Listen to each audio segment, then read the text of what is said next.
Hej, jeg hedder Christian Koltoff. Jeg er dyrlæge og praksisejer og forretningsudvikler, og jeg vil fortælle lidt om skærmvideo og distribution via YouTube. Et værktøj, som jeg bruger rigtig, rigtig meget, og som jeg også vil anbefale, at du prøver at kigge lidt på. Jeg vil lige fortælle kort om, hvad det handler om, lidt hvad man kan bruge det til, valg af program, udstyr, og så ellers, hvordan man kan komme hurtigt i gang med at bruge det. Jamen det er jo som sagt videoer ligesom den her, og det foregår ved, at man laver en PowerPoint-præsentation. Så har man et program, der kan optage fra skærmen og optage lyden. Man har ganske almindelig headset eller en mikrofon, man sætter til. Og så uploader man til YouTube og får en video ligesom den her, og den kan man så distribuere linket til enten via Outlook eller LinkedIn eller Facebook eller Messenger eller lignende. Hvad kan man bruge det til? Jamen, der er rigtig, rigtig mange anvendelsesmuligheder. Jeg bruger det især til jobannoncer. Det vil sige, at jeg laver en lille, billig jobannonce, enten online eller i en avis, og så linker jeg til den her præsentation. Jeg bruger det også internt på klinikken. Hvis jeg har et eller andet, jeg godt vil ud med til alle medarbejdere, men ikke lige har mulighed for at samle det, så laver jeg en præsentation hjemme på kontoret, og så sender linket ud til alle medarbejdere, som så kan gå ind og se på det, når de har tid. Og fordelen er her, at man kan vende tilbage til den samme præsentation flere gange. Så laver jeg det til alle mulige projektting, jeg laver. Det er nærmest fantasien, der sætter grænser der. Og endelig så bruger jeg det til nogle mere komplekse ting. Eksempelvis hvis jeg skal sende et mere komplekst tilbud ud til en kunde, så laver jeg sådan en præsentation, og så kan jeg speak henover og gå lidt mere i dybden med tingene.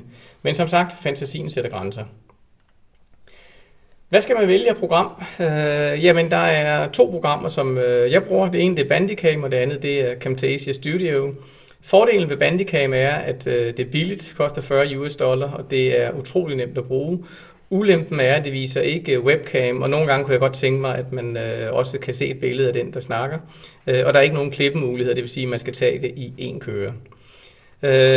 Camtasia, det er meget, meget dyre. Det koster $300, og så til gengæld så er der rigtig, rigtig mange features. Man kan klippe, man kan vise webcam, man kan køre tekst ind over osv.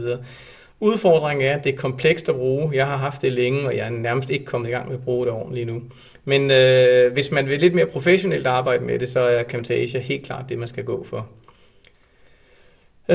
Hvad skal man have udstyr? Da jeg kom i gang, der stjal jeg bare knægtens gamer headset, og så var jeg kørende. Men i dag så har jeg købt en lidt bedre mikrofon. Jeg har købt sådan en Yeti fra Blue Microphones, koster omkring 1.100 kroner.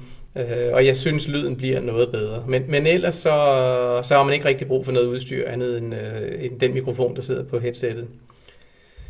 Hvordan kommer man i gang? Det nemmeste, man kan gøre, det er, at man downloader og installerer den gratis testversion for Bandicam. Man går bare ind på bandicam.com, og så kan man følge introduktionen derfra. Så finder man headset med en mikrofon, laver en PowerPoint-præsentation, og så laver man ellers bare en testoptagelse og prøver at se den, og så er man kørende. Så kan man altid finpuste bagefter. Hvis du vil kigge endnu mere på, hvordan du kan lave det og komme lidt mere i dybden, så skal du se den næste video, som hedder skærmvideoer. Og her der prøver jeg at sige, men hvad skal man tænke over, når man laver præsentationen?